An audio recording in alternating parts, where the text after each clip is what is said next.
So I thought about recording this entire thing within an airplane bathroom, but then I realized that's kind of gross.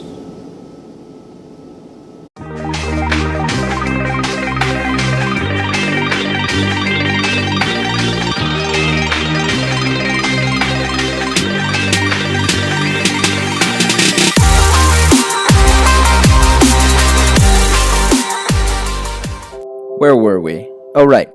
Mexico, Spain. Guacamole. Wrong track. Instant decision to move to Chile. Landed in Santiago. And here we are. Santiago. Oh, God. Santiago. I want you to imagine a boy growing up in a town of 800 in middle of nowhere, Alaska, with mountains and rivers as his playground, where all of his groceries, hockey games, doctors, dentist appointments were a 2-hour drive away. Now imagine placing that boy in a pollution-filled, hectic, loud, smelly city of 6 million people with a river that looks more like a sewage drain. It wasn't the best match. It was like a fish out of water. But the fish had jumped out of the water because it was more polluted than the ground was. The 5 months that I lived in Santiago are what I call the 5 most emotionally testing months of my life. People often think that if you're traveling and living in another country, that it's just a fairy tale. Expat life is not this. You have all the same daily tasks that you have to do back home, like going to the bank, buying groceries, getting things online, but there's 2 to 3 extra steps for everything because you're a foreigner, and it's in another language. I knew I wasn't going to like teaching English from the start. It was more of a way to get my foot in the door and make some continuous income while getting to know another country and improving my Spanish.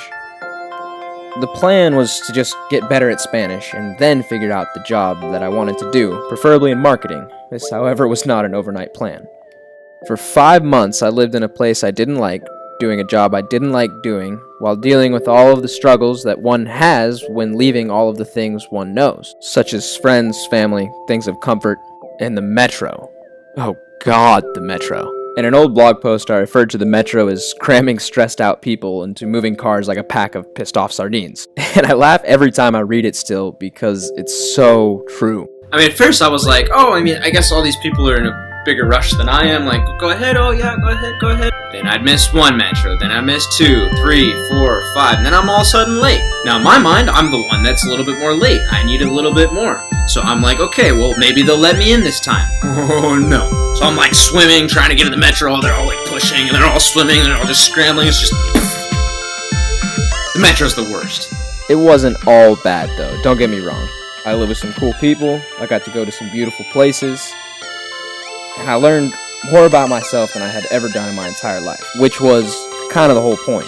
I started writing some blogs, which was the first time I ever attempted doing anything with an online presence. I even tried to create a collective blogging site called Stot, or So There's This One Time.com, which failed horribly. But I learned a lot about different softwares to build websites, Google SEO, a lot of different things that are helping me now. It wasn't until I went whitewater rafting in a place called Cajon del Maipo that I realized I didn't just want a job in marketing. I wanted it in marketing and outdoor tourism. It just made sense. I was always happiest doing things outside, so why not try to work in it? I began job searching. For 3 months, sending emails out to over 30 different companies in the south of Chile, and I didn't have a lot of luck for the first 2 months. During the last couple weeks of my time in Santiago, I finally received an email from one of my top prospects telling me that they did not want me. So I just replied, why not? Within a week, I got a job offer. I bought my bus ticket and started my journey towards the place that would change the course of my life. Oh, did the music just stop? Whoops. I guess that means that's a story for another Wednesday. I'll see you soon.